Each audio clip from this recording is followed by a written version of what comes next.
Salut à tous, aujourd'hui je reviens pour vous faire une vidéo assez sérieuse donc sur le thème du Japon, donc comment faire pour vivre au Japon. Vous êtes assez nombreux à me demander dans les commentaires ou par message privé comment est-ce que moi j'ai fait pour vivre au Japon, quel visa est-ce que j'ai demandé, tout ça, donc comment je m'en suis sortie pour faire tous les papiers. Vous êtes assez nombreux à être curieux à propos de ça, ce que je comprends tout à fait parce que c'est vrai que le Japon ça attire beaucoup et on est souvent curieux de l'histoire en fait des étrangers qui y vivent. Donc je vous explique tout ça aujourd'hui. Vous avez plusieurs opportunités, plusieurs options en tout cas pour pouvoir vivre dans ce pays. C'est pas facile, je vous dis ça dès le début. Tous les papiers sont pas faciles à avoir, à réunir, et puis les visas sont pas faciles à obtenir. Donc je vous en parle de suite dans cette vidéo pour éclaircir un petit peu vos doutes et puis pour pourquoi pas vous aider aussi dans vos démarches administratives. On commence tout de suite. Donc on va commencer par le visa le plus facile à obtenir, c'est le visa Working Holiday ou le visa vacances-travail. Donc c'est un visa que peuvent demander que les Français, Allemands, Irlandais, Anglais, Australiens. Il y a quelques nationalités juste, il y a pas, tout le monde ne peut pas demander ce visa. Par exemple les Espagnols et les Italiens n'ont pas la possibilité de demander ce visa. Pourquoi? C'est pas forcément par rapport au racisme ni rien, c'est juste que le Japon n'a pas d'accord avec le pays en question. Donc forcément, la France a cet accord-là avec le Japon depuis pas mal de temps maintenant. Donc beaucoup de Français ont pu profiter de ce visa-là, qui est un visa super, très facile à avoir et qui permet d'être un an donc, sur le territoire japonais. Donc comment faire les papiers pour avoir un visa Working Holiday? Donc vous allez sur le site de l'ambassade du Japon à Paris. Et vous allez en fait dans la section visa, vous avez tous les types de visa là, et donc vous allez dans la section donc Working Holiday ou vacances travail, et là vous avez tous les papiers qu'il faut que vous ameniez en personne à l'ambassade du Japon à Paris. Donc c'est pas vraiment sorcier, il n'y a pas des papiers trop compliqués à emmener. Regardez la liste, ça reste faisable hein. Moi j'avais préparé ça 2-3 semaines avant d'y aller quand même, parce qu'il y a des papiers quand même qu'il faut demander, etc. Il faut faire une lettre de motivation assez béton, il faut faire beaucoup de choses en fait, mais bon c'est pas sorcier. Donc voilà, ça après dans ce visa là il faut avoir assez d'argent donc pour démontrer à l'ambassade que vous pouvez, et au Japon d'ailleurs, que vous pouvez vivre au Japon donc sans travailler au départ. Je crois que cette année c'est 4 500 €. Toutes les années ils changent en fait, donc ça il faut regarder aussi avant d'aller amener les papiers à l'ambassade. N'oubliez pas, et ça c'est très important, qu'il faut y aller en personne. Donc ça, si quelqu'un de votre famille ou un ami y va pour vous, ils ne prendront absolument pas votre demande.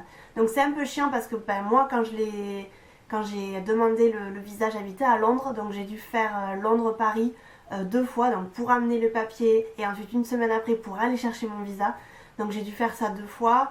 Bon, c'est pas le plus commode ni le plus pratique, mais bon, si vous habitez à Paris, ben, c'est super simple pour vous. Mais si vous habitez en dehors ou à l'étranger, ben, c'est un peu chiant. Sachant que si vous n'habitez pas à Paris, vous avez d'autres consulats, d'autres ambassades dans la France dont vous dépendez. Donc vous n'êtes pas obligé d'aller à Paris. C'est juste que pour les expatriés en fait, hors de France, vous êtes obligé d'aller à Paris. Donc voilà, ça c'est un peu chiant. Ils vous disent en fait la réponse de suite, donc ça c'est génial, après étude de votre dossier. Vous devez laisser votre passeport et ensuite 3-4 jours après c'est prêt, vous pouvez aller rechercher votre visa et partir au Japon quand vous voulez, donc ça c'est génial. La validité de votre visa est de 1 an, donc ce visa là n'est pas renouvelable. Donc ça c'est un peu contraignant parce que si on a envie de rester, on peut pas renouveler ce visa, donc vous êtes obligé de passer sur un autre visa. Ça il faut le savoir. Donc un visa c'est quoi? C'est un papier en fait, c'est une sorte de feuille qu'on colle sur votre passeport. Je vais vous montrer le mien. Ça c'est mon visa Working Holiday. Je cache mon nom et mon prénom. Donc ça c'est un visa et donc ça vous dit que vous avez droit à 1 an de validité. Ça donne en fait votre date de naissance, votre nom complet, votre situation, si vous êtes marié, si vous êtes célibataire. Et en fait, bon, ils mettent des papiers, ils vous collent des papiers là, comme quand vous rentrez dans le pays, en fait, quand vous rentrez dans le pays. Quand vous rentrez au Japon, vous devez remplir quelques papiers et en fait là, ils vous collent les récépissés, quoi. Donc comme ça, une fois que moi je ressortirai donc en juillet, parce que mon visa Working Holiday est valable jusqu'en juillet, je devrais donner ces papiers là et en fait ce sera la preuve comme quoi je suis sortie du territoire et je ne suis pas illégale. Sachant que après avec ce visa vous pouvez passer sur d'autres visas. Je sais pas si on est obligé de rentrer en France, ça je ne sais pas encore, mais en tout cas je peux passer sur un visa de conjoint ou de travail par exemple. Voilà, ça c'est le visa Working Holiday, c'est le plus simple à avoir. Une fois que vous arrivez sur le territoire japonais, on va vous donner une carte de résident que je vais vous montrer de suite. Avec cette carte, il faut que vous alliez à la mairie de votre quartier pour qu'on vous pose votre adresse juste derrière. Cacher encore une fois mon nom. Ça c'est ma carte de résident. Donc c'est une carte que je dois avoir toujours sur moi. C'est comme une carte d'identité française quoi.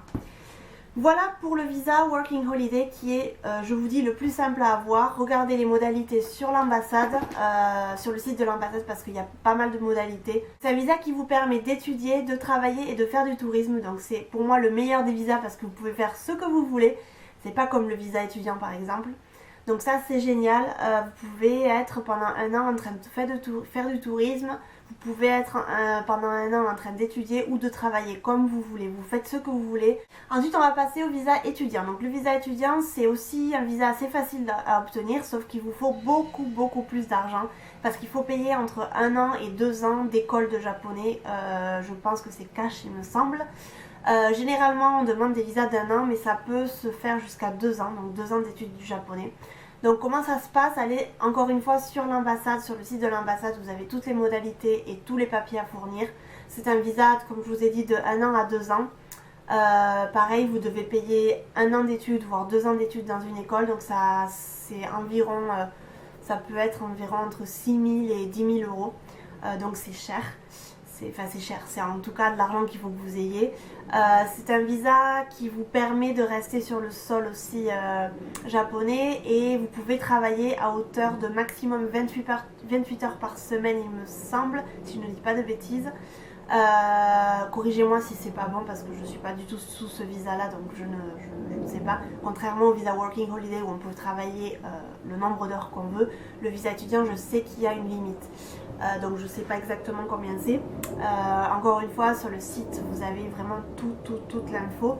C'est un visa assez facile à avoir parce que si vous avez l'argent, normalement vous avez droit à ce visa là. Voilà, c'est assez facile. Vous avez l'obligation d'aller, je crois, aux 70% ou 80% des cours dans l'année. Donc si vous allez à moins d'heures de cours, normalement, et c'est assez possible et ça s'est déjà vu, l'ambassade ou en tout cas le gouvernement japonais va se mettre en contact avec vous et va vous dire de lui rendre le visa, donc ciao Japon. Donc c'est assez strict, de toute façon les règles d'immigration japonaises elles sont très strictes. Moi ma copine Sandra qui est ici comme étudiante, elle a un visa étudiant aussi, c'est à peu près la même feuille que vous avez sur votre passeport. Elle a aussi une carte de résident et elle pareil, elle doit vraiment être à, je crois qu'elle m'a dit que c'est 75% ou 80% des cours dans l'année. Donc c'est très sérieux, elle peut pas prendre des vacances comme elle veut. Voilà, si elle va pas au cours, elle peut se faire enlever le visa, donc ce serait vraiment dommage pour elle. Et elle, pareil, c'est 1 an de visa, elle n'a pas demandé 2 ans. Renouvelé comme ça pendant 1 an, enfin 1 an de plus en tout cas, donc vous avez quand même le droit à 2 ans de visa d'étudiant. Ensuite on va parler visa de travail, donc c'est le visa le plus compliqué généralement à avoir. Un visa de travail c'est une entreprise qui va vous sponsoriser, donc quand vous êtes sur le sol japonais, si vous trouvez du travail avec une entreprise qui veut vous sponsoriser, elle va devoir faire tous les papiers pour vous donner un visa de travail. Donc c'est possible dans les 10% des cas, je ne vais pas vous mentir, c'est quelque chose de très compliqué à faire. Vous n'arrivez pas ici en visa de tourisme et chercher du travail et on vous donne un visa de travail comme ça, comme par enchantement et donc vous pouvez rester ici pendant 2-3 ans. Non, ça ne se passe pas, absolument pas comme ça. C'est très compliqué d'avoir ce type de visa là. C'est possible mais c'est très compliqué. Moi là où je travaille, il y a un Allemand qui a fait ce genre de procédure, hein. Il était ici en visa tourisme pendant 3 mois et donc il a cherché du travail comme un malade et il a trouvé l'école où moi j'enseigne qui lui ont accepté de lui faire un visa de travail. C'est franchement pas le Le plus commun, moi, c'est la première fois que je parle avec un étranger qui est dans cette situation-là, donc il sait qu'il est très chanceux et il est très reconnaissant en tout cas de l'école où on travaille tous les deux. Voilà. Moi, par exemple, vu que je suis sur un visa Working Holiday, l'année prochaine, si je continue à travailler dans cette entreprise-là, ce qui est complètement improbable, et moi j'adorerais en tout cas, mes patrons m'ont dit qu'ils pouvaient me faire un visa de travail parce que je travaillerai déjà dans l'entreprise en fait. Je ne suis pas en visa tourisme ni rien, je suis déjà résidente dans le pays. Donc passer d'un visa X à un visa de travail, c'est assez facile. Même, en tout cas si l'entreprise veut vous sponsoriser, hein. Mais passer d'un visa de tourisme à un visa de travail, c'est la chose la plus compliquée au monde. Donc je ne vous conseille pas de le faire.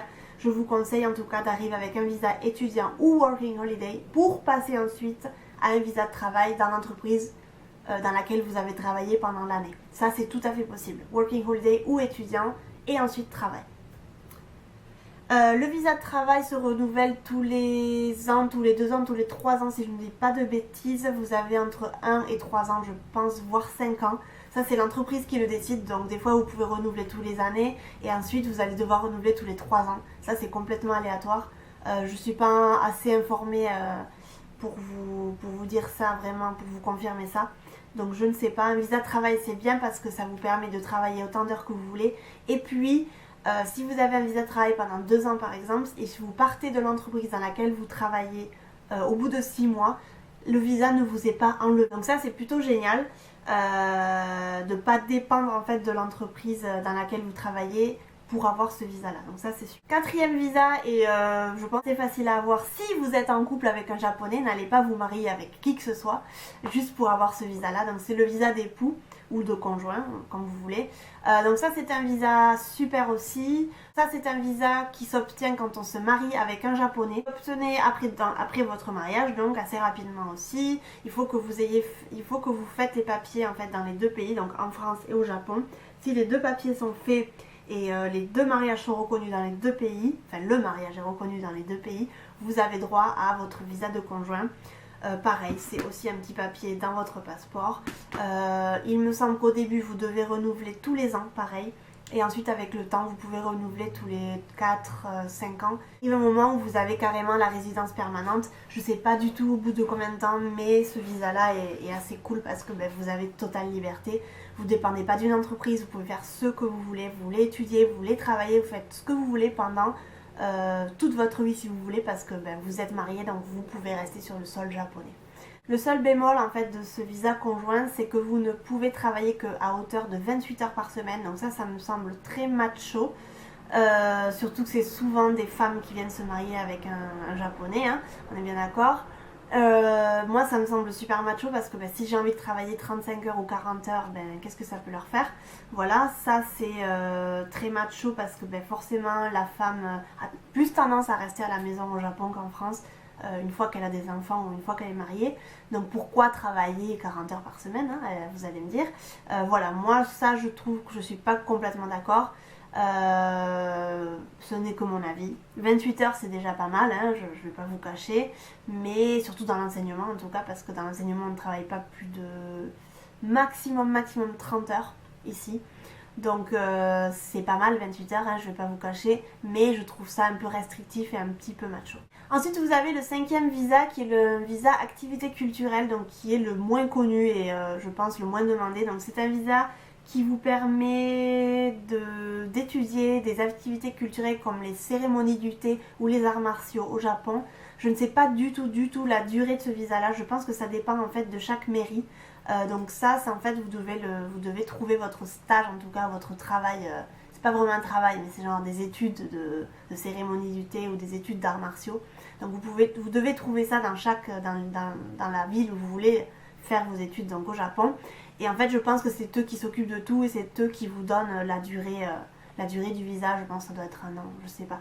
C'est pas un visa que je domine, donc je peux pas vraiment vous en parler. Regardez sur internet encore une fois. Encore une fois, sur le site de l'ambassade, vous avez toute l'info. Donc il n'y a aucun problème au niveau des infos. Regardez ça, vous allez être très bien informé. Donc quand vous arrivez au Japon en tant que touriste, vous avez 90 jours donc, de tourisme au Japon. Vous ne devez pas dépasser ces 90 jours là, vous pouvez être moins de 90 jours, il n'y a aucun souci. À partir des 90 jours vous devez quitter le sol japonais et si vous voulez y rester en tout cas, il faut que vous ayez un autre type de visa, mais en tout cas ces papiers là il faut les faire en France, donc c'est très compliqué d'y rester.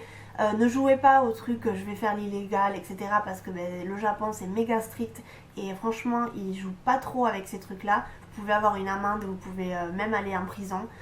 Beaucoup de touristes profitent en fait du fait qu'on ait 3 mois parce que pour aller donc par exemple dans un pays voisin, donc par exemple au bout des 3 mois je voyage en Corée, je reste une semaine en Corée et ensuite je reviens sur le sol japonais pour 3 mois de plus, donc ça fait 6 mois. Beaucoup de touristes le font. Bon, c'est répressible. Il y a des gens qui se sont fait avoir, il y a des gens qui sont passés complètement normalement. Voilà pour les 5 types de visas pour vivre au Japon. Certains sont faciles à avoir, certains sont compliqués à avoir, notamment pour celui du travail qui est vraiment précieux. Et je pense qu'une fois que vous avez un visa de travail au Japon, vous pouvez être super content de votre précieux.